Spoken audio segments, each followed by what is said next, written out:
अला आलिहि व अस्हाबिहि व औलियाए उम्मतिहि अजमाईन बिरहमतिक या अरहमर राहिमीन। हुज़ूर सरवर आलम शफ़ी आज़म रहमत आलम रसूल मुकर्रम सल्लल्लाहु तआला अलैहि व आलिहि वसल्लम ने इरशाद फरमाया, मफ़हूम हदीस पेश कर रहा हूँ। क़यामत की दुशवार गुज़ार घाटियों से जल्द निजात पाने वाला वो शख्स होगा जिसने दुनिया में ज़्यादा से ज़्यादा दुरूद शरीफ पढ़ा होगा। क़ब्र और हशर में निजात के लिए, क़ब्र और हशर की बेहतरी के लिए दुरूद शरीफ एक बेहतरीन विर्द और वजीफ़ा है। आका करीम अलैहिस्सलातु वस्सलाम की मोहब्बत में मुस्तग़रक़ रहकर हुज़ूर अलैहिस्सलातु वस्सलाम के इश्क़ में ज़्यादा से ज़्यादा दुरूद शरीफ पढ़ने का शरफ़ हम सब को हासिल करते रहना चाहिए। अब भी हम सब मिलकर बारगाह अक़दस में हदियाए सलातो सलाम पेश करें। अस्सलातु वस्सलामु अलैका या सय्यदी या रसूल अल्लाह व अला आलिका व सहाबिका या सय्यदी या हबीब अल्लाह। अहबाब ज़ी वक़ार, कल हमने ज़िक्र किया था जनाज़ा लेकर चलने का और नमाज जनाज़ा से रिलेटेड मसाइल का। जब नमाज जनाज़ा हो जाए तो उसके बाद तदफ़ीन के मरहले की तरफ कदम बढ़ाना चाहिए। घर से निकला, कब्रिस्तान तक पहुंचा, अभी भी खुली फ़ज़ाओं के अंदर था और अब चंद लम्हात बाकी हैं कि उसे एक कब्र की कोठड़ी के अंदर दफना कर और मिट्टी सीधी करके लोग अपने अपने घरों की राह लेंगे। कब्र एक बड़ा अजीब मरहला है, बल्कि रिवायात में है कि कब्र ही पहला मरहला है कि अगर ये दुरुस्त हो जाए, सवालात के जवाबात सही हो जाएं, तो फिर इसके बाद जितने मरहले हशर के दिन उठने का, पुल सिरात का, मीज़ान का, ये सारे मामलात जो हैं वो बेहतर से बेहतर हो सकते हैं। हज़रत सैयदना अबू सईद खुदरी रदी अल्लाह ताला अन्हु से रिवायत है, हुज़ूर नबी करीम सल्लल्लाहु ताला अलैहि व आलिहि वसल्लम ने इरशाद फरमाया, लज्जतों को ख़त्म करने वाली चीज़ यानी मौत को कसरत से याद करो, क्योंकि कब्र रोज़ाना पुकार कर कहती है, मैं अजनबीयत का घर हूँ, मैं तन्हाई का घर हूँ, मैं मिट्टी का घर हूँ और मैं कीड़े मकोड़ों का घर हूँ। जब मोमिन को कब्र में दफनाया जाता है तो कब्र उसे कहती है, खुश आमदेद, तू मेरी पुश्त पर चलने वालों में से मुझे महबूब तरीन था और अब तू मेरे अंदर आ गया है, अब तू मेरा हुस्न सुलूक देख। फिर कब्र उसके लिए हद्दे निगाह यानी जहाँ तक बंदे की नज़र जाती है वहाँ तक कुशादा यानी खुली हो जाती है और उसके लिए जन्नत का दरवाज़ा खोल दिया जाता है। जब कोई फाजिर या काफिर शख्स दफन किया जाता है तो कब्र कहती है, तुझे कोई खुश आमदेद नहीं, तुझे कोई मरहबा नहीं, तू मेरी पुश्त पर चलने वालों में मेरे नज़दीक बदतरीन शख्स था और अब तू मेरे अंदर आ गया है, लिहाजा अब अपने साथ मेरा बर्ताव देख। फिर कब्र उस पर अपना घेरा तंग कर देती है और उसकी पसलियाँ एक दूसरे में पैवस्त हो जाती हैं। रावी कहते हैं कि हुज़ूर अक़दस सल्लल्लाहु ताला अलैहि व आलिहि वसल्लम ने ये बात अपनी मुबारक उंगलियाँ दूसरे में डालकर इशारा करके बताई। फिर फरमाया, अल्लाह तबारक व तआला उस पर 70 अज़दहे मुक़र्रर फरमा देता है। अगर इनमें से कोई, वो जो 70 अज़दहे कब्र पर मुसल्लत हुए उसके ऊपर, उनमें से एक अज़दहा भी ज़मीन पर फुंकार दे तो रहती दुनिया तक कभी कुछ ना उगे। वो अज़दहे उस मुर्दे को ता क़यामत डसते रहेंगे। रावी कहते हैं कि हुज़ूर अलैहिस्सलातु वस्सलाम ने फरमाया, इन्नमल क़ब्रु रौदतुम मिन रियादिल जन्नह औ हुफ़रतुम मिन हुफ़रिन नार, यानी कब्र या तो जन्नत के बागों में से बाग है या जहन्नम के गढ़ों में से एक गढ़ा। हज़रत सैयदना अबू हज्जाज तुमाली अलैहिर्रहमत रिवायत करते हैं कि नबी करीम सल्लल्लाहु ताला अलैहि व आलिहि वसल्लम ने इरशाद फरमाया, जब मुर्दे को कब्र में रखा जाता है तो कब्र उससे कहती है, तेरी खराबी हो, क्या तू नहीं जानता था कि मैं फितने का घर हूँ, तारीकी यानी अंधेरे का घर हूँ, तन्हाई का घर हूँ और कीड़े मकोड़ों का घर हूँ।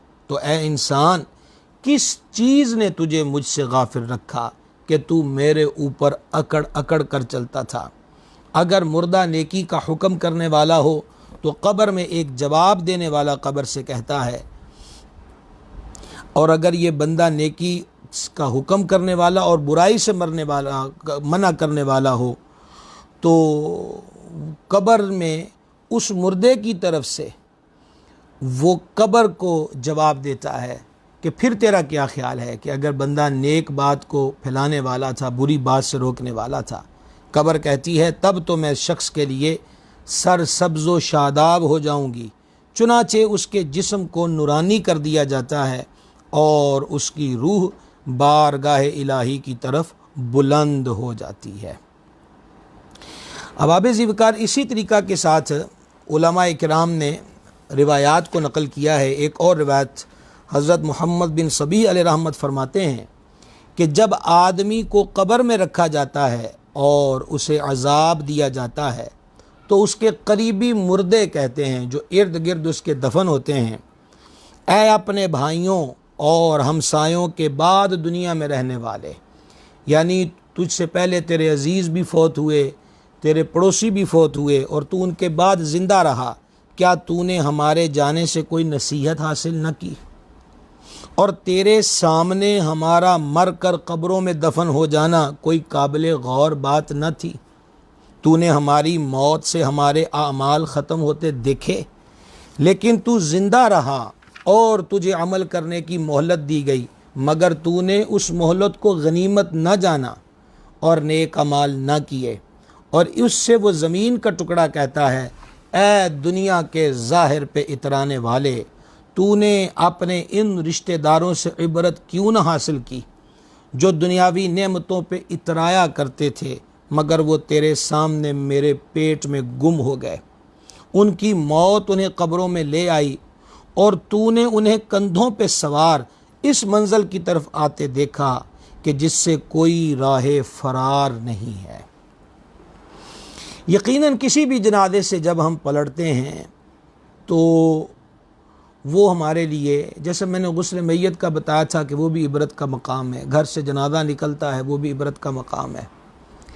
तदफीन करके बंदा वापस आता है, वापस आते ही उसका जहन बदल जाता है, क्या हुआ था, क्या करके आया हूँ, कौन था, किसको दफना के आया हूँ, दफनाने का मतलब क्या है, अब वो किस जगह पे रहेगा। तो वापस आते ही चंद लम्हों में हम इन चीज़ों को भूल जाते हैं। अगर मुस्तकिल तौर पे याद रखा जाए तो यकीनन आमाल हसना में इजाफ़े का सबब बन सकता है और बुरे आमाल से बचने की राह कुशादा हो सकती है।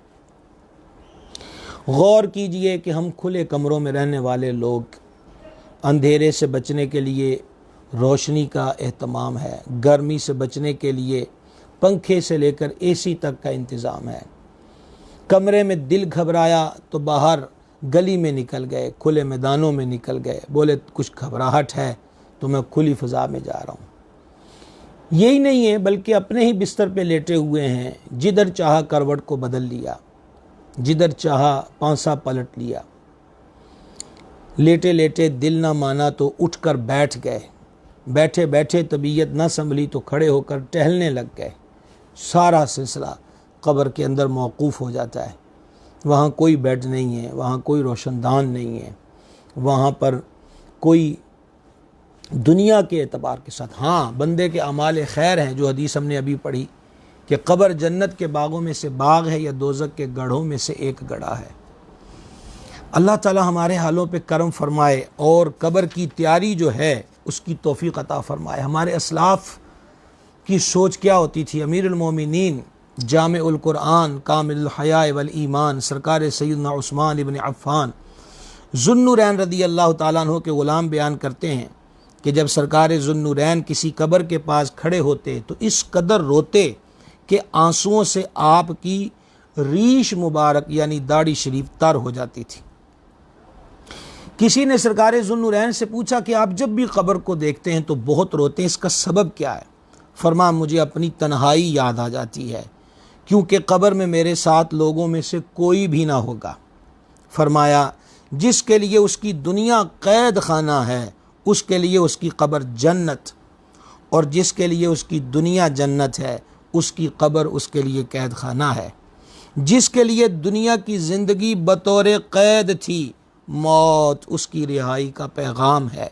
और जिसने दुनिया में नफसानी ख्वाहिशात को तर्क किया वो आखिरत में पूरा पूरा हिस्सा पाएगा।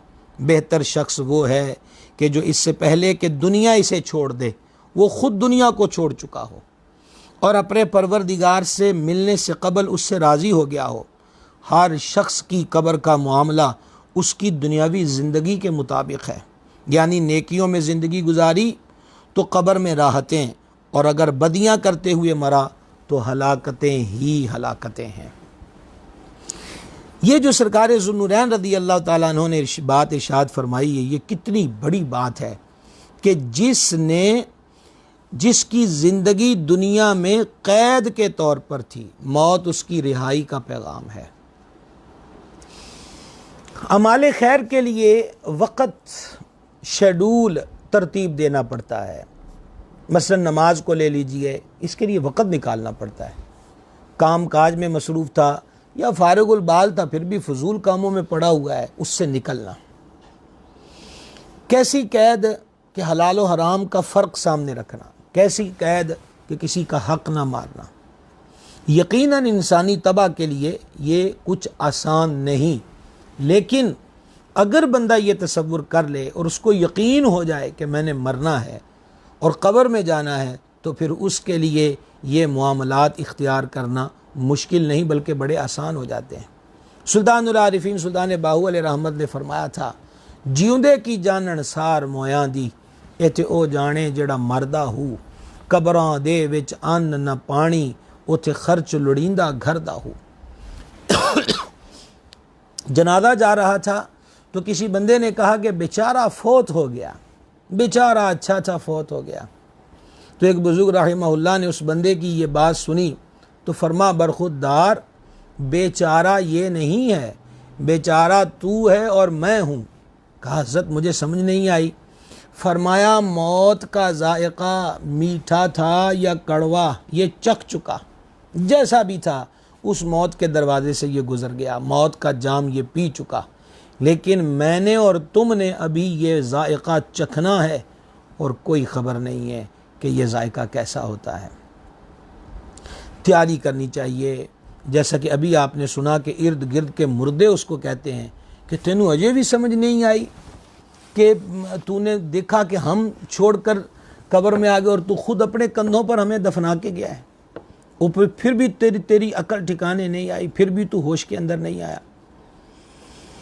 जहाँ में है इबरत के हर सू नमूने, मगर तुझको अंधा किया रंगो बू ने। कभी गौर से भी ये देखा है तूने कि जो आबाद थे महल हैं अब वो सूने। जगह जी लगाने की दुनिया नहीं है, ये इबरत की जा है तमाशा नहीं है। कितने गुनाह हैं जो हम लोगों के लिए करते हैं, खुसूसन आजकल की जो सोसाइटी है, बिलखुसूस हमारे नौजवानों की जो सोसाइटी है। कोई किसी को खींचकर सिनेमा में ले जा रहा है, कोई किसी को खींचकर बुराई के अड्डों पर ले जा रहा है, कोई किसी को फिल्में ड्रामे देखने की तरगीब दे रहा है, मोबाइल के ज़रिए एक दूसरे को ऐसे क्लिप भेजे जा रहे हैं। उससे सारी तवज्जो ही उन उमूर की तरफ कर दी। नमाज क्या होती है, ज़िक्र अज़कार कैसे करना है, दुरूद शरीफ भी पढ़ना चाहिए, को कुरान पाक की तिलावत भी, सब यकसर भुला दिया।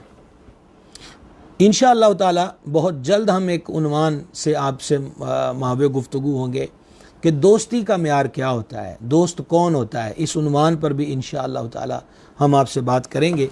अब हम चलते हैं बकिया मसाइल की तरफ। आपने सुना था कि जनाजा फ़र्ज़ किफ़ाया है, दफन करने की जो के मुताल्लिक़ा इस कैटेगरी है। फ़ुक़हा किराम ने लिखा कि मैयत को दफन करना फ़र्ज़ किफ़ाया है, और दफन करने से मुराद ये है कि घड़ा खोद कर उसमें मैयत रखें और ऊपर तख्ते लगाकर, या जैसे हमारे सिल्ले या डाट लगाते हैं, लगाकर मट्टी भर दें। ये जायज़ नहीं कि मैयत को ज़मीन पे रख दें और चार तरफ से दीवारें कायम करके बंद कर दें, ये जायज़ नहीं है। गड़ा खोद कर कब्र बनाई जाए और मैयत को दफन करना फ़र्ज़ किफ़ाया है। अच्छा, तदफीन के अंदर जो शिरकत करना है उसकी फजीलत क्या है? हज़रत सैयदना जाबिर रज़ी अल्लाह ताला अन्हु से रिवायत है कि नबी करीम सल्लल्लाहु ताला अलैहि वसल्लम ने इरशाद फरमाया, जो जनाजे के साथ चला और तदफीन तक साथ रहा, अल्लाह तबारक व तआला उसके लिए ऐसे 3 क़िरात सवाब लिखेगा जिनमें से हर क़िरात जबल उहुद से बड़ा होगा। ये हदीस जो है इमाम तबरानी ने मौजम के अंदर नकल फरमाई है। तो जनाजे में शिरकत और तदफीन में शिरकत करने से 3 क़िरात और 1 क़िरात ओहद पहाड़ जितना इतना सवाब बंदे को मिलेगा। और एक रिवायत में है कि जो जनाजे में शरीक हुआ उसको 1 ओहद पहाड़ जितना सवाब मिलेगा, और जो तदफीन में भी शरीक हुआ उसे 2 क़िरात जो अजर है वो अता फरमाया जाएगा। यहाँ पर एक मसला भी आपके गोश गुजार करूँ कि फ़ुक़हा किराम ने लिखा है कि जब बंदा जनाजा पढ़ ले तो अब मैयत के वरसा से इजाज़त तलब करे अगर उसने जनाजा पढ़ने के बाद वापस आना है। लेकिन अगर उसने तदफीन में भी शिरकत की है तो अब मामला मुकम्मल हो गया और अब वरसा से इजाज़त देने की ज़रूरत नहीं है।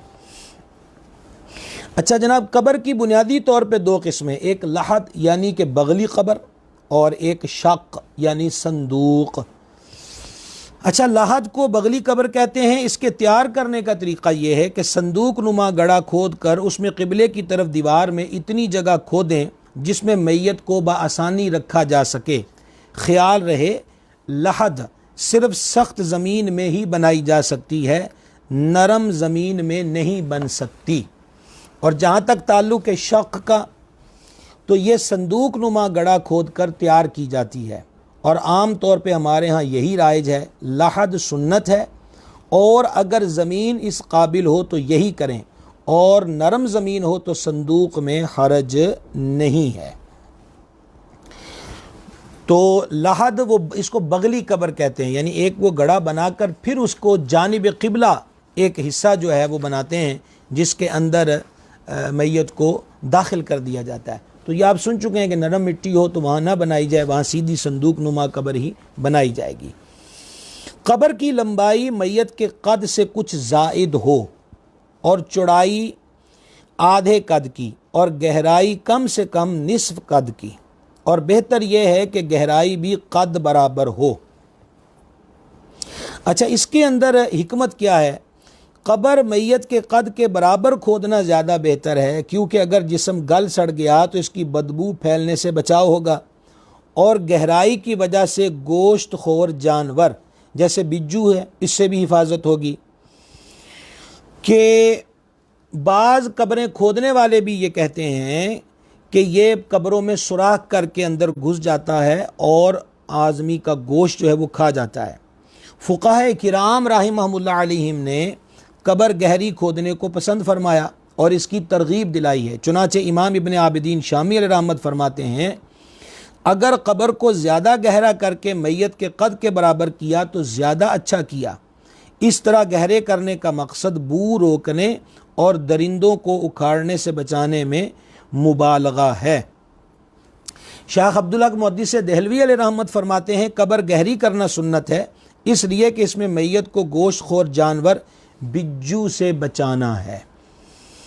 तो ये बात हो गई कि निस्फ कद के बराबर हो उसकी जो गहराई है, और अगर पूरे कद के बराबर हो तो इसमें भी कोई हरज नहीं है, और उसकी इफादियत और फ़ायदा जो है वो आप समात फरमा चुके।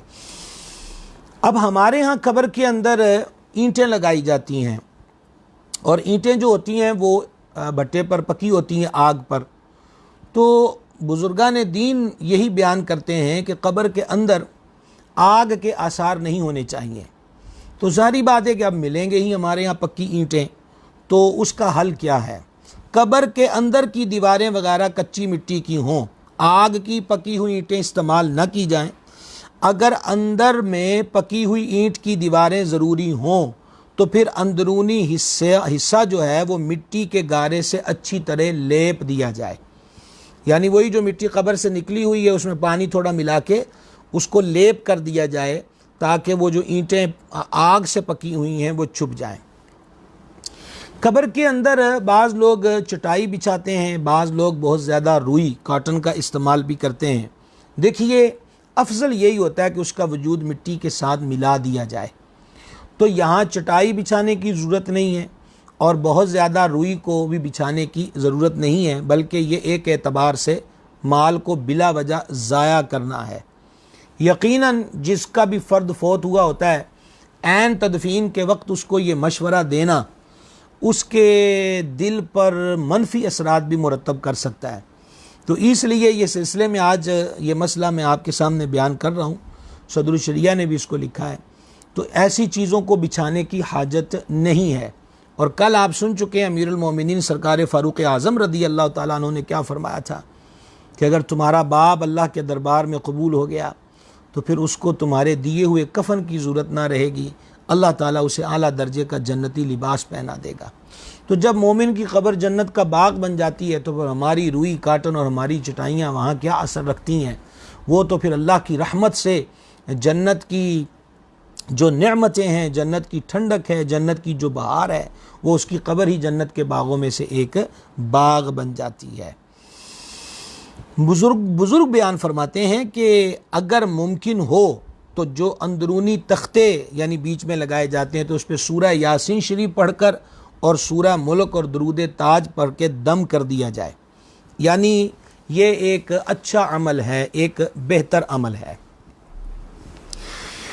जनाजा कब्र के करीब क़िबले की जानिब रखिए कि मुस्तहब है, और मैयत को क़िबले की जानिब से ही कब्र में उतारें। कब्र की पायंती रख कर सर की तरफ ना लाएं। यहाँ जो बड़ी तवज्जो दिलाने की बात है, सिलें या ईंटें, इस किस्म का जो सामान होता है वो दाएं बाएं, चूँकि कब्रिस्तानों की जो हुजम है वो सुकड़ते जा रहे हैं, आवाम ज़्यादा उस राह की राही हो रही है, तो अब ये होता है कि दाएं बाएं कब्रें हैं, अब सामान आ रहा है, ईंटें आ गई हैं, सिल्लें आ गई हैं, तो वो दाएं बाएं की कब्रों पर के ऊपर भी रख दी जाती हैं। ये बड़ी ज़्यादती की बात है। नंबर 2, तदफीन के वक्त जो लोग जमा होते हैं और कोई काम नहीं होता, उनका काम हमने देखा है, आप भी देखते होंगे, 3-4 अफराद ही होते हैं जो काम कर रहे होते हैं। एक तो इलाके के अंदर जो मिस्त्री मजदूर लगे होते हैं वो तो अपना काम कर रहे होते हैं, बाकी सिर्फ देख रहे होते हैं। और बाद हजरात जो हैं वो वहाँ पर फ़न तामीर में महारत उनको जो हासिल होती है वो उस महारत के जो इजहार है खुल कर रहे होते हैं। या ये कर दो, या ये कर दो, एक शोर उठा होता है। अच्छा, अब उनका वहाँ काम भी कोई नहीं और वहाँ पर इकट्ठे भी हुए हैं, और एक जुल्म ये कर रहे हैं कि इर्द गिर्द जो कब्रें मौजूद हैं वो उन कब्रों पर खड़े हैं, उसकी परवाह नहीं है। और जब मिट्टी निकाली जाती है तो दाएं बाएं की बहुत सारी कब्रें उस मिट्टी के नीचे दब जाती हैं, महसूस भी नहीं होता। नबी पाक साहिब लौलाक अलैहिस्सलाम ने फरमाया, मफ़हूम हदीस है, एक तरफ कब्र हो एक तरफ आग हो तो हम कब्र पर पाँव रखने की बनिस्बत आग में पाँव रखने को तरजीह देंगे। और एक जगह तलवार का जिक्र हुआ। आला हज़रत अज़ीमुल बरकत सैयदी अशा इमाम अहमद रज़ा क़ादरी मुहद्दिस बरेलवी रहमतुल्लाह अलैह फरमाते हैं कि जिसकी कब्र पे हुजूर कदम रख दें उसे और क्या चाहिए। लेकिन आलम अलैहिस्सलाम ने अपनी उम्मत को बताया है कि जो कब्रों में दफन हो गए हैं अब भी उनकी हुर्मत व एहतराम बाकी है। ये नहीं है कि उनकी कब्रों पे सवार होते फिरो और ऊपर उनके चढ़ जाओ और रौंदते फिरो, ये उनके हक का मारना है, उन पे ज़्यादती है। बल्कि एक रिवायत है कि एक साहिब कब्र से टेक लगाए बैठे थे, फरमा टेक हटा, तेरी वजह से कब्र वाले को अजियत हो रही है। तो टेक लगाने से अजियत होती है तो उस पर इतना सामान लाद दिया जाए और दफन करने वाले कब्रों पे खड़े हों, तो ख़ुद सोचिए कि दाएं बाएं वाले उन कब्र वालों को किस कदर इससे अजियत पहुँचती होगी। तो लिहाजा खड़े होने वाले हजरात जो हैं वो इस चीज़ को ज़रूर बिल ज़रूर मलहूज़ रखें, कब्रों की हुर्मत को पामाल न किया जाए। अब आप मिसाल के तौर पे लगा लें जनाब के मेरे दाएं हाथ की तरफ क़िबला शरीफ है, तो अब इस तरह कब्र बनी हुई है तो 4 पाई उसकी सामने लाएं, वहाँ से उसको जानिब क़िबला से कब्र में उतारा जाए। तो मतलब ये एक अदब अदाब और बेहतरीन तरीक़े जो हमारे फ़ुक़हा ने नकल फरमाए हैं वो मैं आपकी खिदमत में पेश कर रहा हूँ। अच्छा, इसके साथ हस्बे ज़रूरत 2 या 3 और बेहतर यह है कि कव्वी और नेक आदमी कब्र में उतरें। औरत की मैयत हो तो महारिम उतरें, यानी वो जिनसे इस औरत का निकाह हमेशा के लिए हराम था, जैसे भाई, बेटा, बाप वगैरह। अगर इनमें से कोई भी ना हो तो दीगर रिश्तेदार, और अगर रिश्तेदारों में से भी कोई ना हो तो परहेज़गार अफराद जो हैं वो उस औरत को कब्र में उतारें। यानी तरतीब क्या हुई है कि औरत है तो उसको उसके महरम ही कब्र में उतारेंगे, महरम नहीं है तो फिर अगला कैटेगरी उनकी बाकी रिश्तेदारों की है। रिश्तेदार भी दस्तयाब नहीं है तो फिर नेक बंदे जो हैं परहेज़गार किस्म के, उनको कब्र में उतारा जाए कि वो उस मैयत को कब्र में उतार दें। ये सख्त ज़रूरत के वक़्त इस तरह की रियायत है। औरत की मैयत को उतारने से लेकर तख्ते लगाने तक किसी कपड़े से छुपाए रखें कि अब ये ज़िंदा लोगों की ज़िम्मेदारी है कि औरत के जनाजे को मस्तूर रखा जाए, पोशीदा रखा जाए। मैयत को सीधी करवट पर इस तरह लिटाएं कि उसका मुंह और सीना क़िबले की तरफ हो जाए, उसका रुख जानिब क़िबला रहे। अब सीधी लेटी हुई है तो उसकी जो करवट, उसका जो मुंह है वो क़िबले की तरफ होगा। इसका आसान तरीका यह है कि मैयत की पीठ के नीचे नरम मिट्टी या रेत का तकिया सा बना दें और हाथ को करवट से अलग रखें। जहां इसमें दिक्कत हो तो चित लिटाकर मुंह क़िबले को कर दें। और आजकल अक्सर यही मामूल हमारे यहाँ मुरव्वज है कि इसी तरह चित लिटाया जाता है और उसका चेहरा जो है वो क़िबले शरीफ की तरफ कर दिया जाता है। मआज़ल्लाह अल अमान वल हफ़ीज़।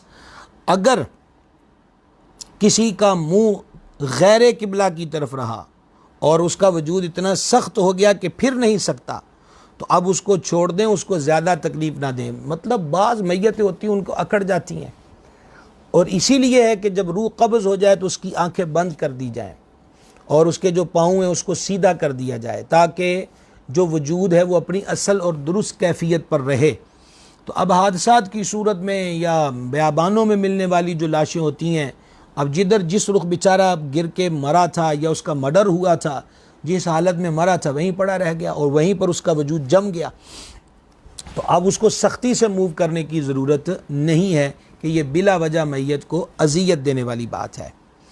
जब उसको कब्र के अंदर उतार दिया जाए तो कफन की बंदिश खोल दें कि अब ज़रूरत नहीं, और अगर ना खोली तो तब भी कोई हरज नहीं है।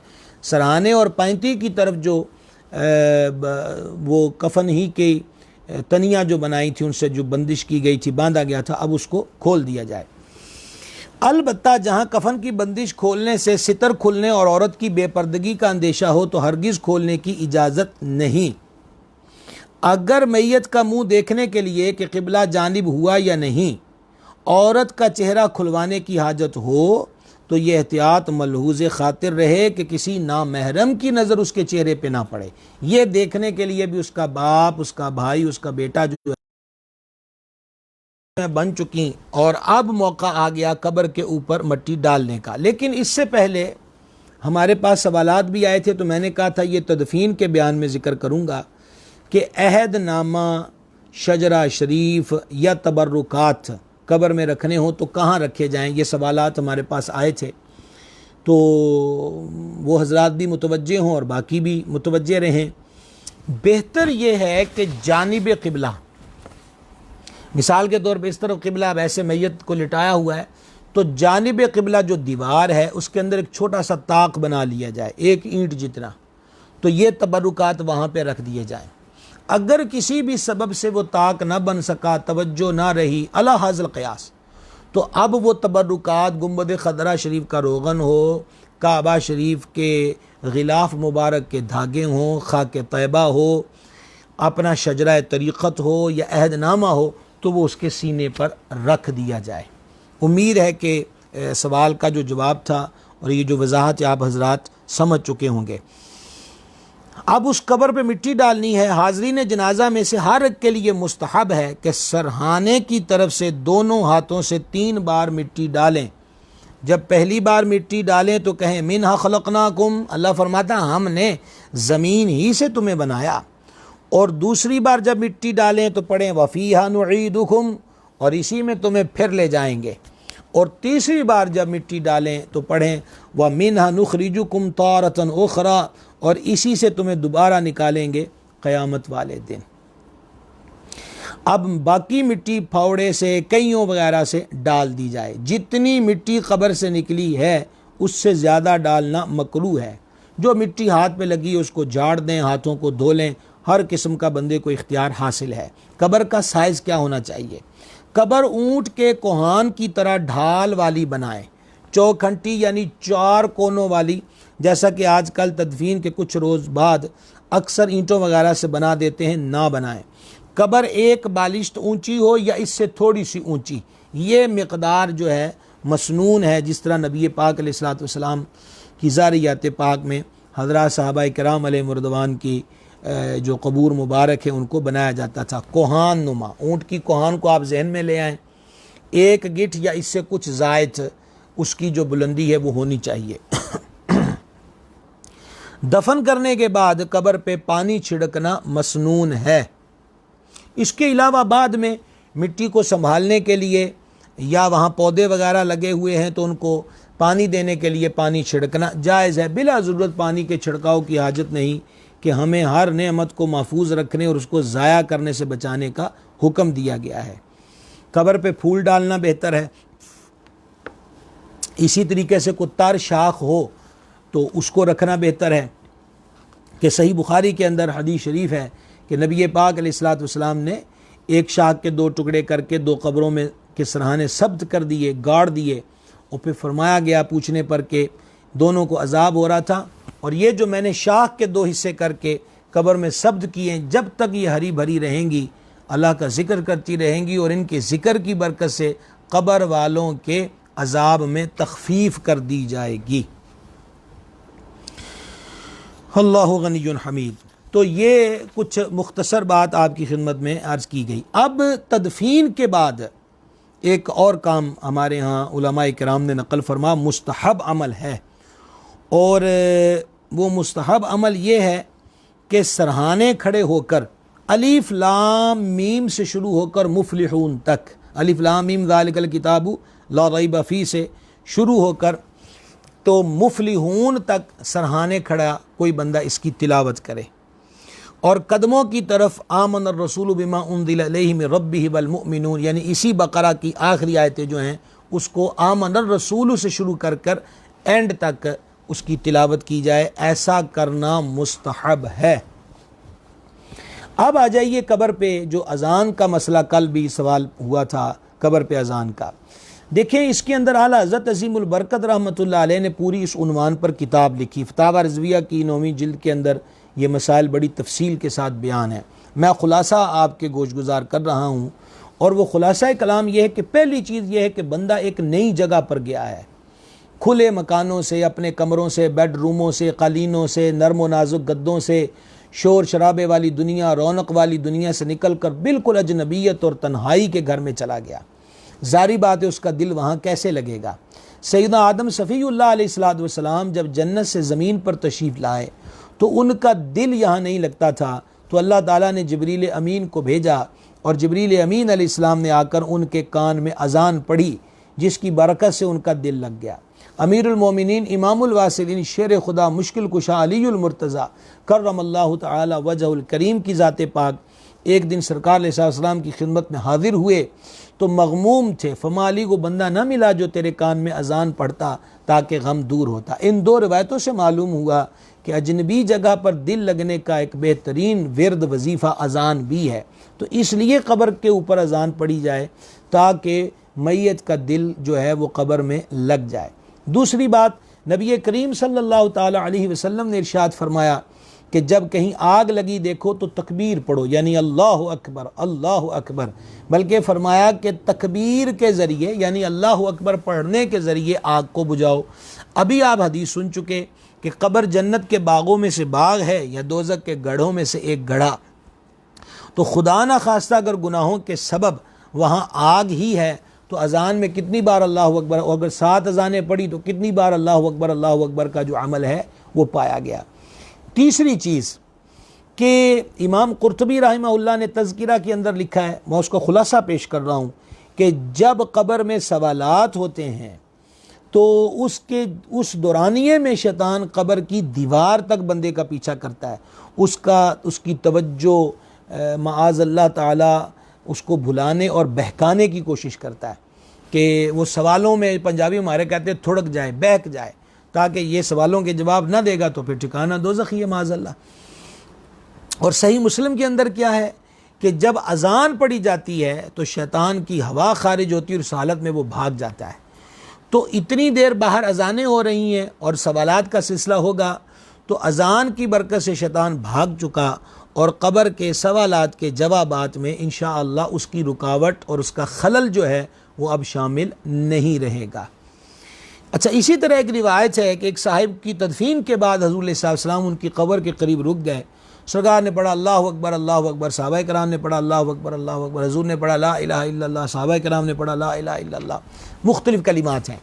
अर्ज़ की या रसूलल्लाह अलैहिस्सलाम क्या मामला था? फरमा कब्र जो है वो मेरे ग़ुलाम पे तंगी करने लगी थी। जब हमने ये तकबीरें, ये ज़िक्र पढ़ा है, इसकी बरकत से कब्र उस पर कुशादा हो गई है। तो अज़ान यही चीज़ है, इसी के अंदर उस मतलब के बरकत है कि ये ज़िक्र भी, अल्लाहु अकबर भी है, ला इलाहा इल्लल्लाह भी है।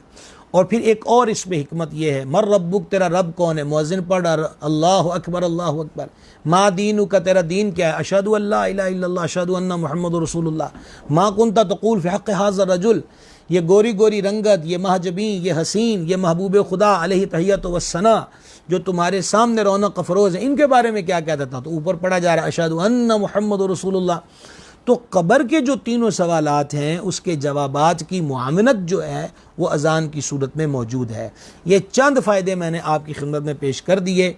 अब रह गई अगली बात, अज़ान बज़ाते ख़ुद ज़िक्र है। और ये मसला जब अभी कोरोना वायरस फैला था तो मस्जिदों में अज़ानें शुरू हुई, तो फिर इस पर सवालात भी उठे, कसीर उलमा ने उसके जवाबात भी दिए कि अज़ान अल्लाह का ज़िक्र है।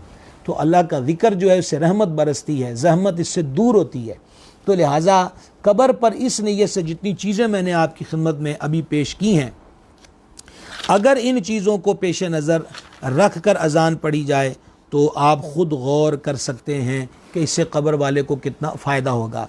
इन सारी बातों के बाद भी हम इस चीज़ पे बज़िद नहीं है कि अज़ान पढ़ना फ़र्ज़ है या वाजिब है, या जिसने अज़ान ना पढ़ी वो गुनाहगार होगा या इससे कब्र वाले को नुकसान होगा। हाँ, अगर आप समझ गए कि अज़ान पढ़ने से ये फ़ायदे तो हासिल होते हैं, तो फिर ज़िंदा लोगों को चाहिए कि हर अच्छा अमल इख्तियार करें जिससे कब्र वालों को फ़ायदा पहुँचता हो।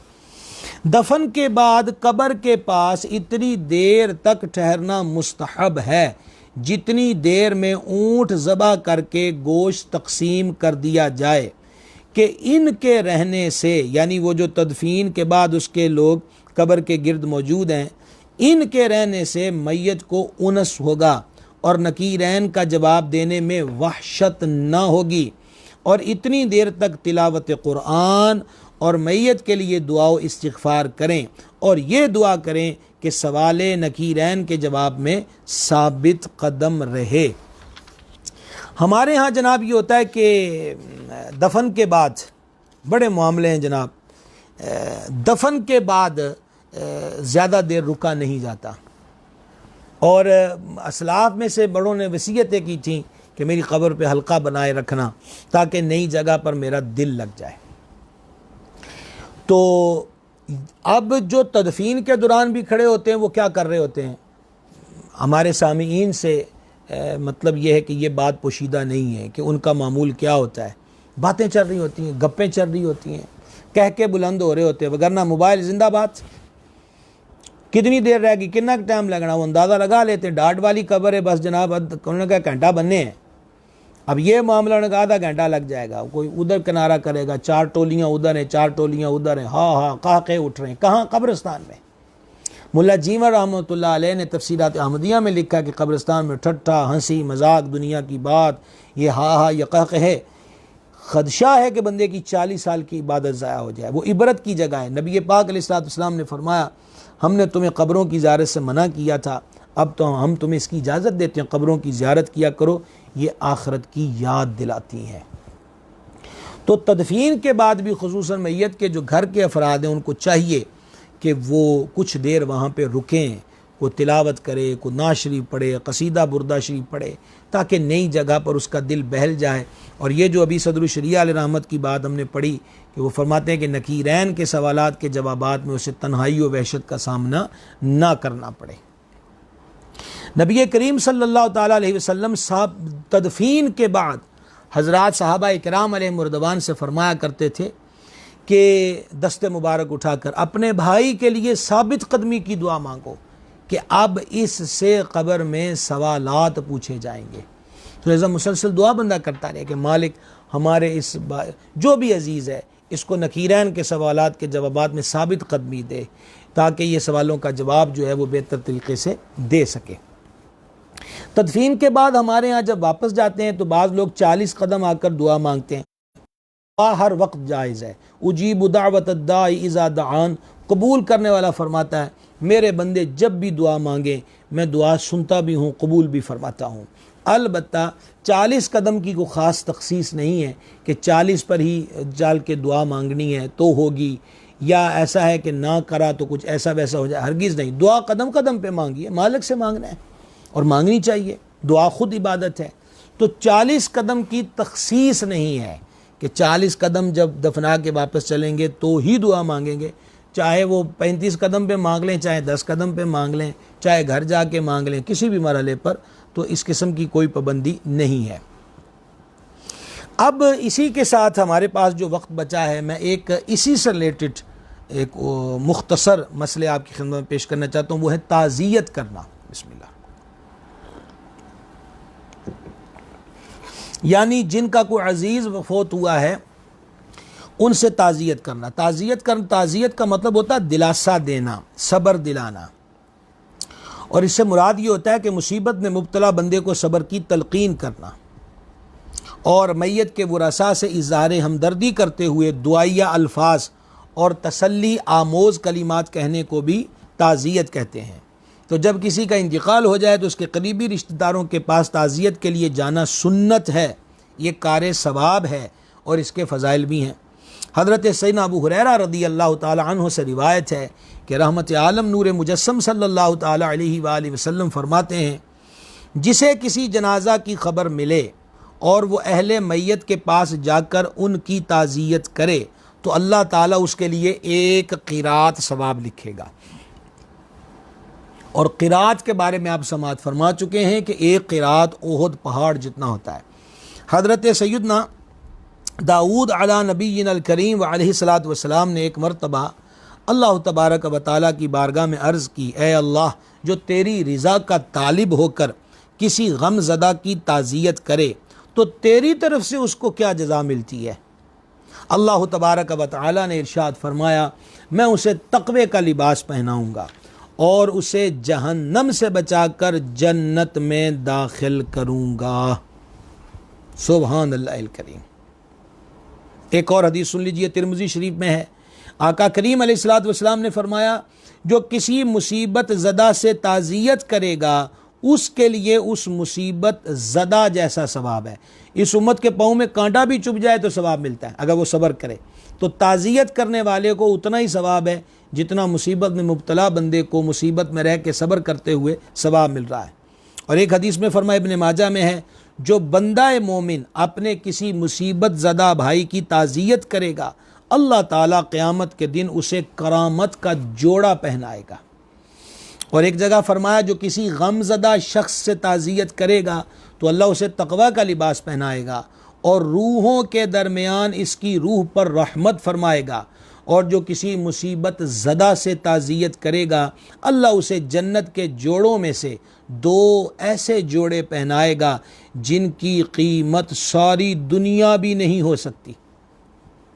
हज़रत सैयदना मूसा कलीमुल्लाह अला नबीना करीम व अलैहिस्सलातु वस्सलाम ने बारगाह रब्बुल इज़्ज़त में अर्ज़ की, ए मेरे रब, वो कौन है जो तेरे अर्श के साए में होगा जिस दिन उस यानी अर्श के अलावा कोई साया ना होगा। अल्लाह तबारक व तआला ने फरमाया, ए मूसा, वो लोग जो मरीज़ों की इयादत करते हैं, जनाजे के साथ जाते हैं और किसी फौत शुदा बच्चे की माँ से ताज़ियत करते हैं, ये वो लोग हैं। मरीज़ की तीमारदारी, जनाजे में शिरकत और मुसीबत में मुब्तला जो माँ है उससे उसके फौत शुदा बच्चे की ताज़ियत। तो ये वो लोग हैं जिनको क़यामत के दिन अल्लाह तबारक व तआला के अर्श का साया नसीब होगा।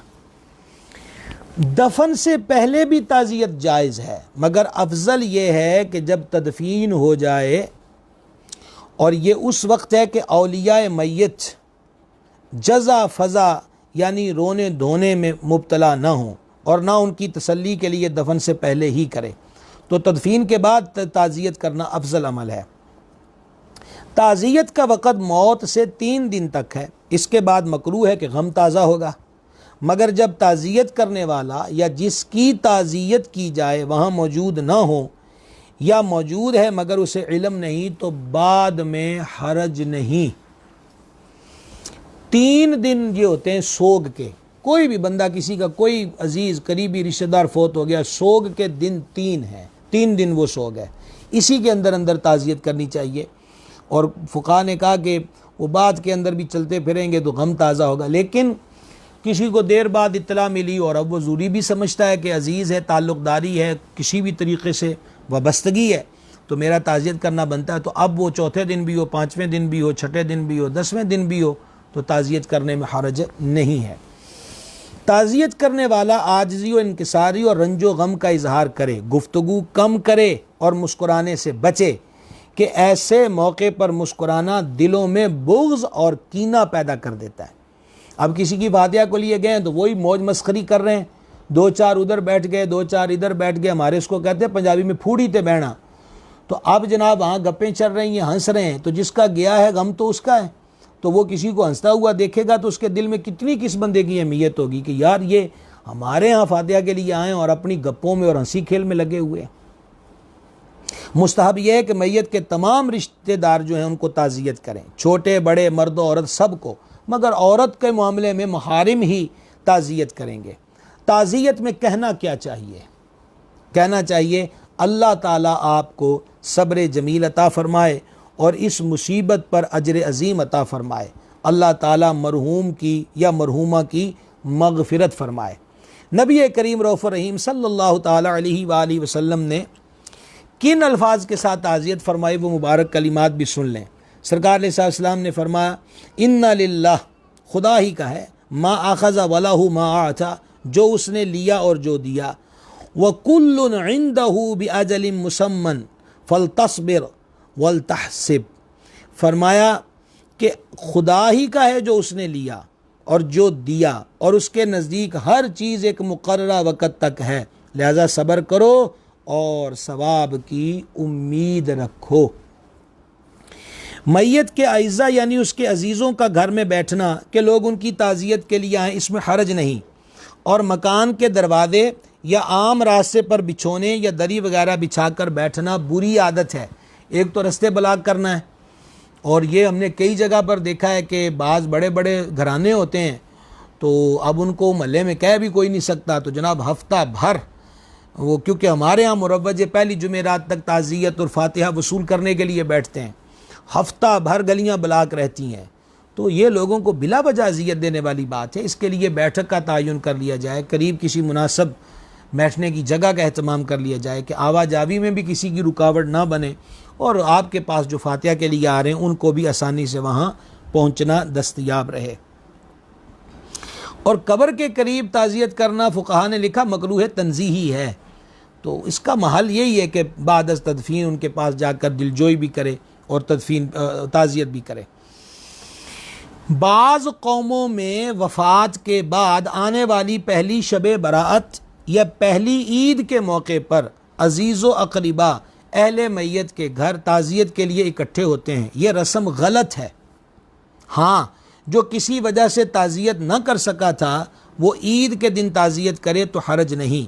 इसी तरह पहली बकर ईद पर जिन अहले मैयत पर क़ुरबानी वाजिब हो उन्हें क़ुरबानी करना होगी, वरना गुनाहगार होंगे। ये भी याद रहे कि सोग के अय्याम गुजर जाने के बावजूद ईद आने पर मैयत का सोग गम करना या सोग के सबब उम्दा लिबास वगैरह ना पहनना नाजायज़ो गुनाह है। अलबत्ता वैसे ही को उम्दा लिबास ना पहने तो गुनाह नहीं है। यानी ये जो 3-4 बातें अभी जिक्र हुई हैं, ईद पर लोग जाते हैं कि पहली ईद आई है जी, पहली शब रात आई है, उस घर में फौतगी हुई थी, हमारे यहाँ मुरव्वज है ये लेकिन ये लोगों की कायम की हुई रस्म है। अच्छा, इसके लिए ये इसमें एक बात बड़ी काबिल तवज्जो है। मिसाल के तौर पे फौतगी में और ईद में आप कह लीजिए 4-5 माह का फ़र्क आ गया। यहाँ तो जनाब चौथे 5वें दिन ही माहौल और का और हो जाता है। अब 4 माह गुजर गए, 5 माह गुजर गए, पहली ईद आ गई, मान लीजिए साल भी गुजर गया, पहली ईद आ गई, तो लोग अपनी बेचारे वो अपने मामूल के मुताबिक बच्चों के कपड़े बनवाएं, बच्चियों के कपड़े बनवाएं, जो घरों में अमूमन ईद की तैयारियां होती हैं। लेकिन वो घर वाले इस सबब से इन सारी चीज़ों से रह जाते हैं कि रिश्तेदारों ने पहली ईद पर आना है, जे चंगे कपड़े पाए हुए सारे ने गल्लां करनियां। इन्होंने तो किसी के गए का दुख ही नहीं होया, इनको तो मसला ही कोई नहीं बना जनाब, ये तो वैसे ही अपनी शुका शाकी में फिर रहे हैं। तो ये देखें, इसलिए सदरुल शिया ने लिखा ये बुरी रस्म है कि बिला वजह सोग के अंदर इजाफा, और एक चलें वो गम जो था अब वो गम काफूर होना चाहिए, और दीगर जो जायज़ मामलात उसमें बंदे को मुतवज्जी होना चाहिए। तो इसी तरीके से ये होते हैं कि बकरा ईद आ गई तो कहते हैं जी असी उनका दी कुर्बानी करनी, साड़ी का दी कुर्बानी। क्यों भाई, कुर्बानी अल्लाह की तरफ से वाजिब है। तो फौत होने वाला फौत हो गया, इसका मतलब ये तो नहीं है कि वाजिब तर्क कर दिया जाएगा, और वाजिब को छोड़ेंगे तो गुनाहगार होंगे। और तीसरी चीज़ यह है कि पहली ईद के मौके पर उम्दा लिबास तर्क कर देना, वैसे वो तर्क करे तो हर्ज नहीं है, सादा लिबास में रहे कोई हर्ज नहीं है, लेकिन इस नीयत से कि फौतगी हुई है, पहली ईद आई है और हमने बेहतर कपड़े नहीं पहनने, तो ये तरीक़ा दुरुस्त नहीं है। जो एक बार ताज़ियत कर आया उसे दोबारा ताज़ियत के लिए जाना मकरूह है। बस एक बार ताज़ियत एक बार हो गई। वैसे दिलजोई के लिए जैसे बात गहरे मरासमात रिश्ते ताल्लुकात होते हैं तो उसमें को 2-4 बार भी जाता है, और मुराद ये होती है कि उसका दिलजोई होगी और उससे बातें की जाएंगी, उसको खैर की तलकीन को ज़िक्र फ़िक्र की होगी और फ़िक्र आखिरत दिलाने के लिए, तो वो एक अलग मैटर है। अगर ताज़ियत के लिए औरतें जमा हो के नोहा करें तो उन्हें खाना ना दिया जाए कि गुनाह पर मदद देना है। अच्छा, ये बाकायदा तौर पर आज भी बदकिस्मती से रस्म कायम है कि बाज़ इलाकों के अंदर आज भी एक दूसरे की फौतगी के मौके पर बाकायदा औरतें पूरी प्लानिंग के साथ, पूरे एक मखसूस स्टाइल और तरीके के साथ दुआइयाँ देती हुई, सर को पीटती हुई, बालों को खोलती हुई और सरों से दुपट्टे उतारती हुई, और अगर ऐसा ना किया जाए तो वो फिर गिले शिकवे बनते हैं। ये आप भी कुछ कबीलों बरादरियों में रस्म कायम है कि वो कहते हैं जनाब के फ़लाँ के फौतगी हुई थी तो अब वो हमारे यहाँ आए थे तो उन्होंने ये स्यापा श्यापा किया था, हमने भी जाके करना है। तो ये नोहे शोहे करने और ये कीरने डालने, वैसे ही आप सुन चुके हैं हदीस शरीफ में है कि जो आवाज़ें मलऊन हैं उनमें से एक आवाज़ नोहा करने की भी है। नोहा यानी मैयत के औसाफ मुबालगे के साथ बढ़ा चढ़ा के खूबियाँ बयान करके आवाज़ से रोना, जिसको बैन कहते हैं, बिल इजमा हराम है। यूं ही वावेला और हाय मुसीबत कह के चिल्लाना। अतिब्बा कहते हैं, तबीब हजरात कहते हैं कि जो अपने अजीज़ की मौत पे सख्त सदमे से दो चार हो, उसके मैयत पे बिल्कुल ना रोने से सख्त बीमारी पैदा हो जाती है, आंसू बहने से दिल की गर्मी निकल जाती है। इसलिए इस बग़ैर नूहे के रोने से हरगिज़ मना ना किया जाए। यानी जिसको मेडिकल प्रॉब्लम है कि वो बाज़ लोग कोमे में चले जाते हैं, बाज़ लोगों की जो दिमाग की नसें हैं वो मुअत्तल हो जाती हैं, तो ऐसा अगर मुसलसल रो रहा है कि उसका ख़दशा है तो भाई उसको रोने से मना नहीं किया जाए। देखें हमारी शरीयत मुताहरा कितनी हसीन, कितनी वाज़ेह और कितनी शफ़ाफ़ है। हज़रत मुफ्ती अहमद यार खान साहब नईमी रहमतुल्लाह अलैह फरमाते हैं, ताज़ियत के ऐसे प्यारे अल्फाज होने चाहिए जिससे उस गमज़दा की तसल्ली हो जाए। और वो फरमाते हैं कि फ़कीर का तजर्बा है कि अगर इस मौका पे गमज़दों को वाक़यात करबला सुनाए जाएँ तो बहुत तसल्ली होती है। हाय हाय हाय हाय हाय। तमाम ताज़ियतें ही बेहतर हैं, मगर बच्चे की वफ़ात पर महारिम का उसकी माँ को तसल्ली देना बहुत सवाब है। मैयत के पड़ोसी या दूर के रिश्तेदार अगर मैयत के घर वालों के लिए उस दिन और रात के लिए खाना लाएं तो बेहतर है, और इन्हें इसरार करके खिलाएं। हज़रत मुफ्ती साहब की बात पे जनाब चलते हैं जी। वो कहते हैं कि इस मौके पे करबला वाले याद करवाए जाएं। क्या बात है जनाब। हज़रत हकीमुल उम्मत मुफ्ती अहमद यार खान साहब नईमी रहमत कमाल की बात करते हैं, जब भी करते हैं कमाल की बात करते हैं। वाकई ये हमारे लिए करबला वाले हर जगह ही पेशवा हैं, हमारे हर जगह ही मुक्तदा हैं हमारे। करबला वाले हर जगह ही हमारे इमाम हैं, हर जगह ही हमारे रहबर हैं। अल्हम्दुलिल्लाह वो हमारे निजात दहिंदा हैं, अल्हम्दुलिल्लाह वो हमारे सरों के ताज हैं, अल्हम्दुलिल्लाह कि हम उनके ग़ुलाम हैं। दो जहां में खादिम आले रसूलुल्लाह कर, हज़रत आले रसूल मुक़्तदा के वास्ते, हुब्बे अहले बैत दे आले मोहम्मद के लिए, कर शहीद इश्क हमज़ा पेशवा के वास्ते। तो ये लिल्लाहिल हम्द के हमारे सरों के ताज हैं। मुस्तनद रिवायात में है कि जब शहज़ादा अर्श मकाम हुज़ूर पुरनूर सरकार सैयदना अली असग़र अला जद्दिहिल करीम अलैहिस्सलातु व तस्लीम के हलक़ूम शरीफ में तीर लगा और हलक़ूम शरीफ को छेदता हुआ पीछे गर्दन मुबारक से निकला और सैयद आली मरतबत हुज़ूर अक़दस सरकार सैयदना व मौलाना इमाम हुसैन अला जद्दिहिल करीम अलैहिस्सलातु व तस्लीम की मुबारक बाजू में पैवस्त हुआ और आपने उसको निकाला और शहज़ादे ने उनकी बाहों में के अंदर उस कली ने एक अंगड़ाई दी और रूह अक़दस जो थी वो वजूद पुर नूर से रुखसत हुई।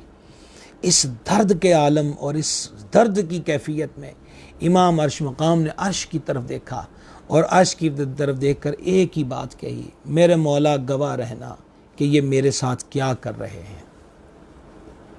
18 साल का शबी है मुस्तफ़ा, पोते सारे आंदे ने साढ़े चंद होंदे ने, लेकिन चांद भी क्या चीज़ है रसूलुल्लाह के शहजादों के आगे, क्या चीज़ है चांद जनाब। ये चांद की तो अगर कहा जाए तो तशबीह इन पाकों पर चांद की तशबीह कहाँ सादिक आती है।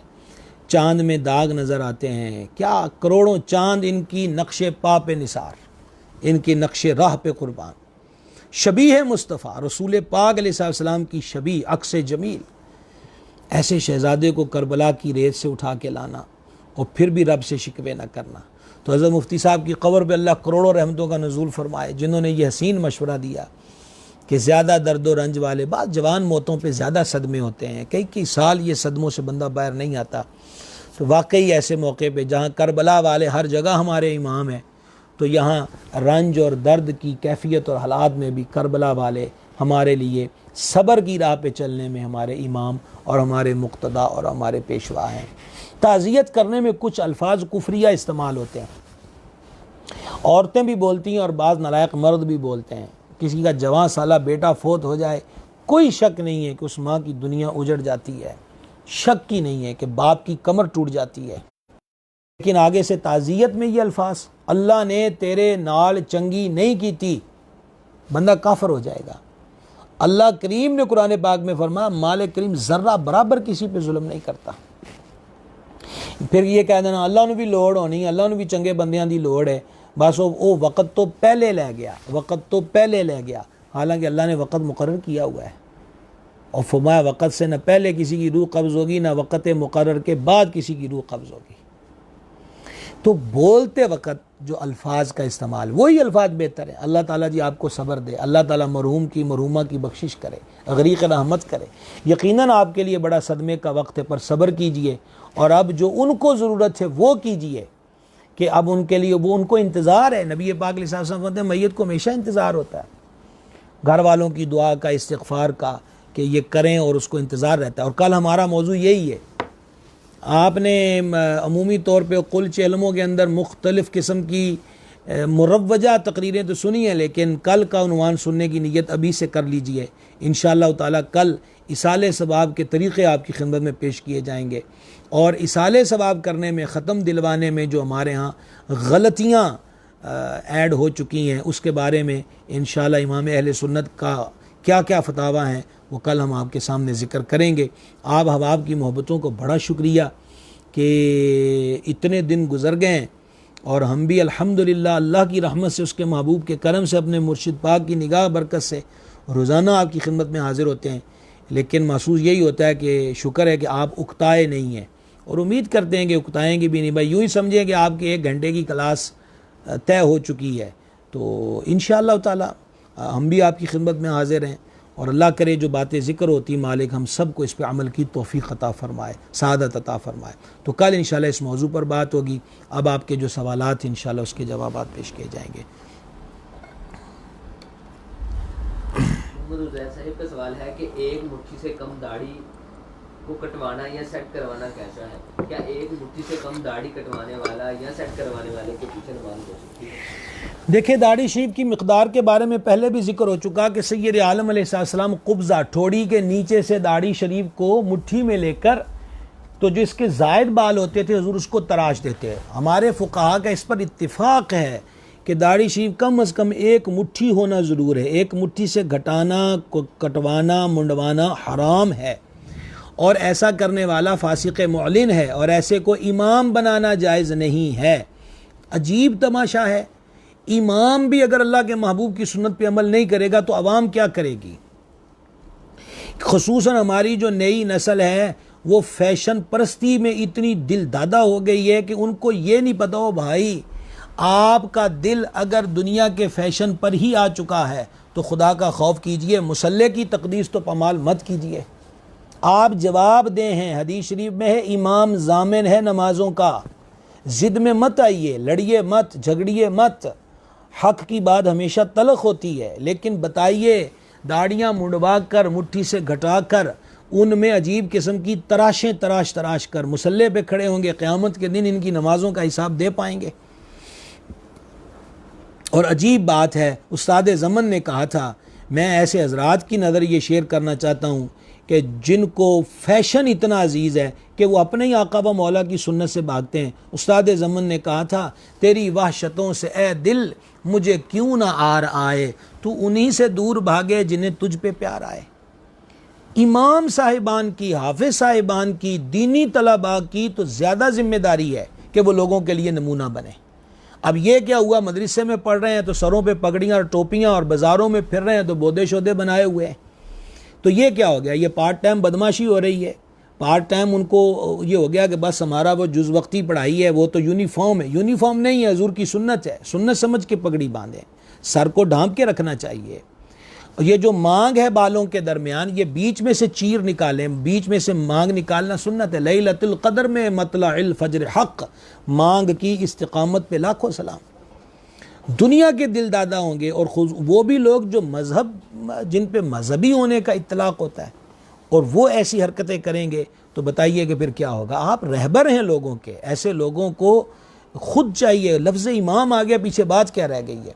तो एक मुट्ठी से घटाना कटवाना ये हराम है। फतावा रज़विया में, बार शरीयत में, फ़ुक़हा की इबारतों से ये बात मौजूद है। और ऐसे के पीछे जो नमाज पढ़ी है उसको लौटाना वाजिब है, वो नमाज वाजिबुल इआदा है।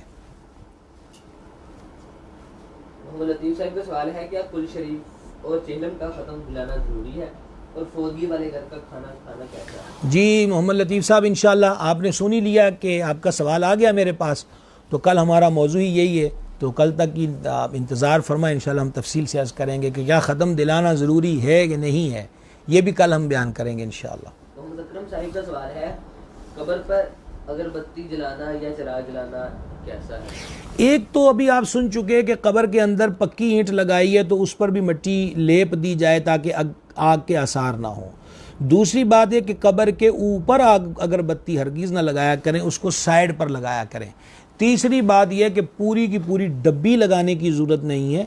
खुशबू के हुसूल के लिए एक अगरबत्ती बहुत होती है। यानी यह है कि उन गए हैं जनाब, उन महीने बाद ही जाना है, फिर पता नहीं कितों आना, आज पूरी डब्बी लाओ, ये कोई इसकी ज़रूरत नहीं है। एक अगरबत्ती बहुत होती है, और वो भी खुशबू पाने के लिए। और जो मैयत की कब्र के ऊपर जो फूल होते हैं, सदरू शिया ने लिखा कि इससे मैयत का दिल बहलता है, उसको अच्छा लगता है, उसकी कब्र पे फूल वगैरह डाले जाएं।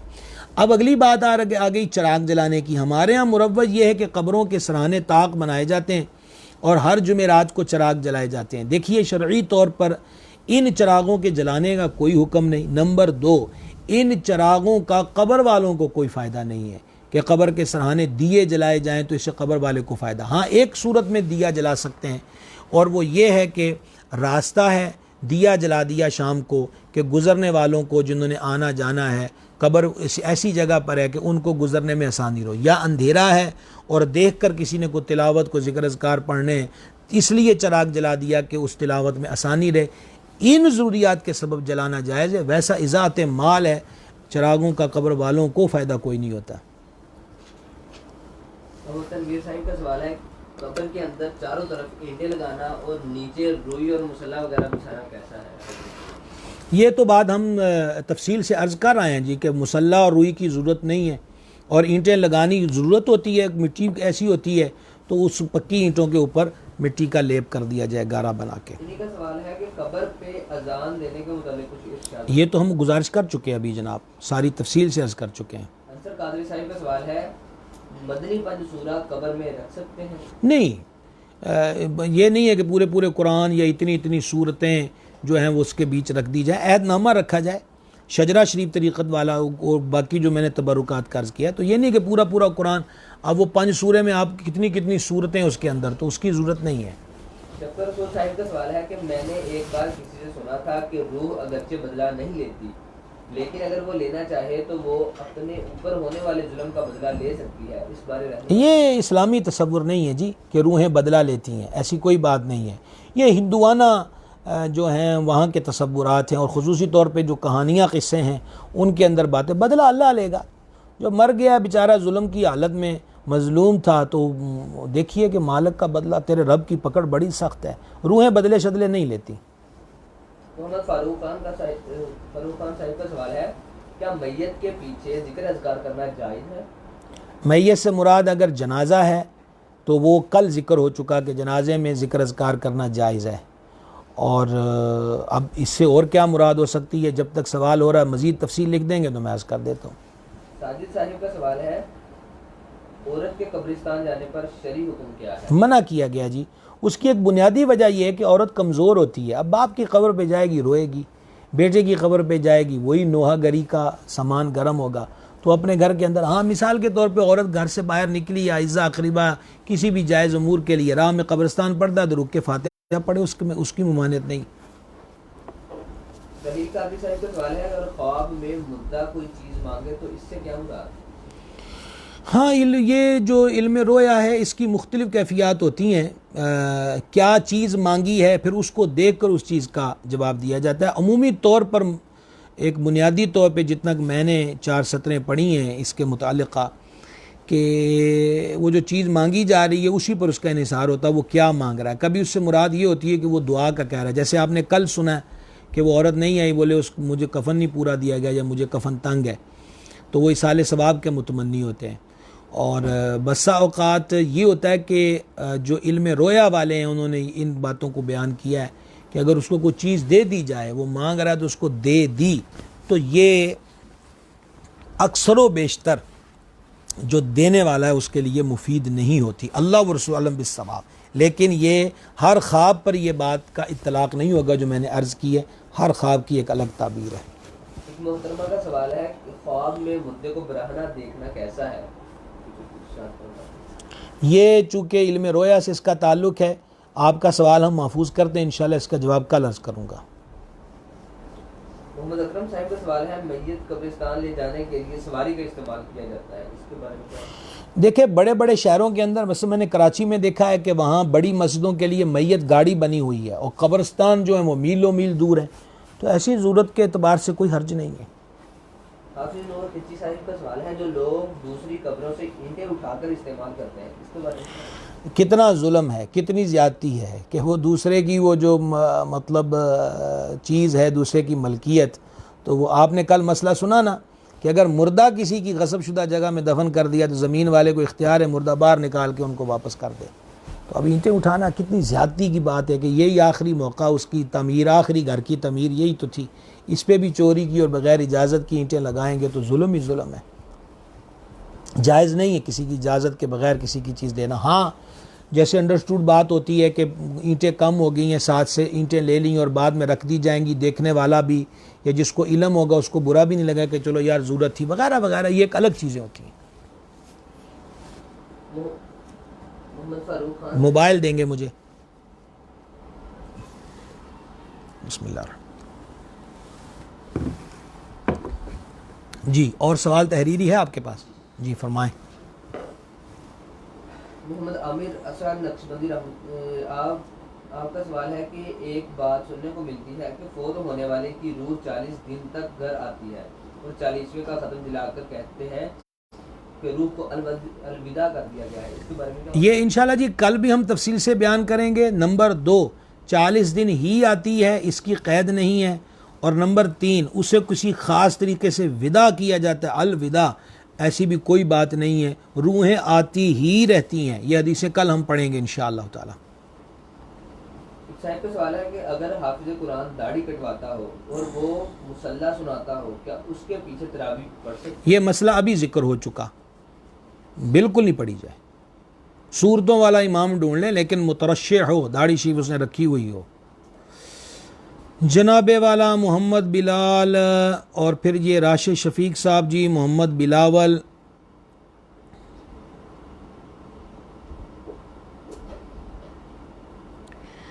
हाँ माशाल्लाह। अमीन हबीबी साहब सांगला से बड़ी मोहब्बत। मोहम्मद नदीम कादरी साहब दुबई से जी, नूर आसफ साहब सतियाना से जनाब, खुश आमदेद आप सबको। ताहिर महमूद साहब जी हमारे डिजकोट से, सैफ़ी साउंड वाले जनाब सांगला से खुश आमदेद। डॉक्टर अब्दुल करीम साहब जी गढ़ से, मोहम्मद फ़ारूक ख़ान पिशावर से खुश आमदेद जनाब को। महमूद अत्तारी साहब खुश आमदेद जी।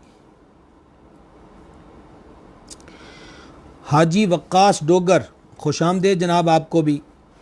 मोहम्मद लतीफ़ साहब अहलन व सहलन। ताहिर मान साहब जी खुश आमदेद जनाब को। माशाल्लाह हाफिज़ उवैस कादरी साहब जनाब, हाफिज़ साहब खुश आमदेद, मोहब्बत आपकी।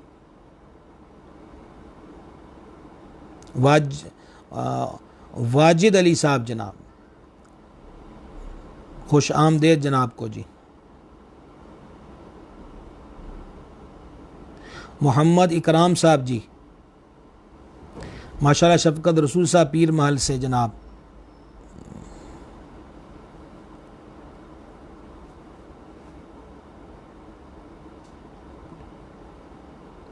हाफिज़ नूर साहब जी अहलन व सहलन हाफिज़ साहब। मोहम्मद रमज़ान साहब जी।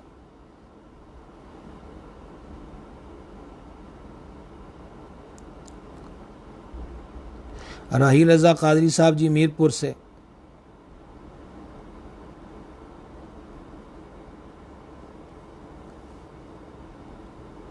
माशाल्लाह मोहम्मद मुरसलीन रज़वी साहब दुआ से नवाज रहे जनाब, बड़ी मोहब्बत आपकी, मालो खुश रखे आपको। मोहम्मद ज़ीशान अली रज़वी साहब जी।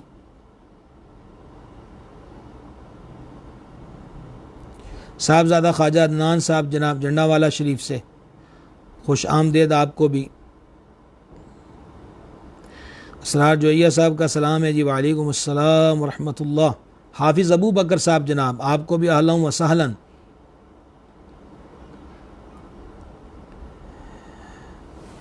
माशाल्लाह अली हसन अमीनी साहब जनाब को भी खुश आमदेद। असल में माशाल्लाह ये कसीर हजरात फूलों पे फूल अता कर रहे हैं। दुआ करें कहीं आखिरत में फूल मिलें तो लुत्फ़ ये है। कारी मुश्ताक साहब जनाब, कारी साहब को भी हम खुश आमदेद कहते हैं जनाब।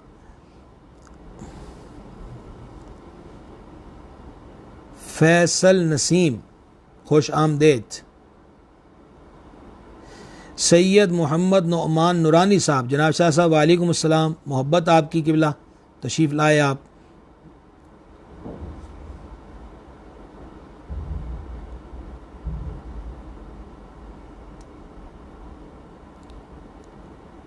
या अल्लाह।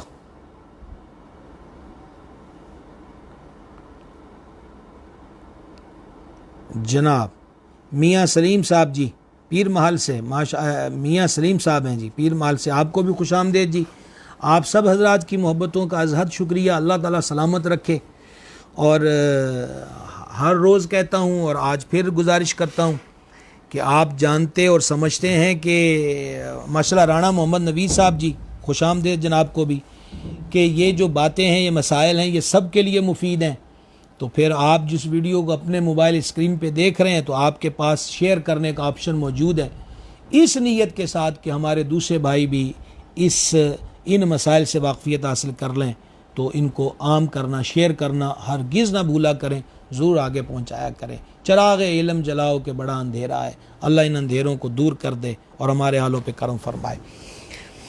अल्लाहु अकबर। सल्लल्लाहु ताला अला नबील उम्मी व आलिहि सल्लल्लाहु ताला अलैहि वसल्लम। सलातुम व सलामुन अलैका या सय्यदी या रसूल अल्लाह।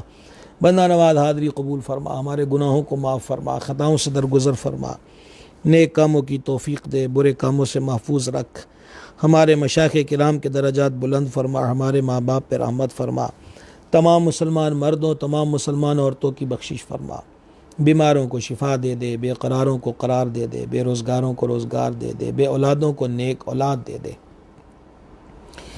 मेरे मालिक हमारी दुनिया भी बेहतर कर दे, आखरत भी बेहतर कर दे, क़ब्र व हशर की रुसवाई से महफूज रख।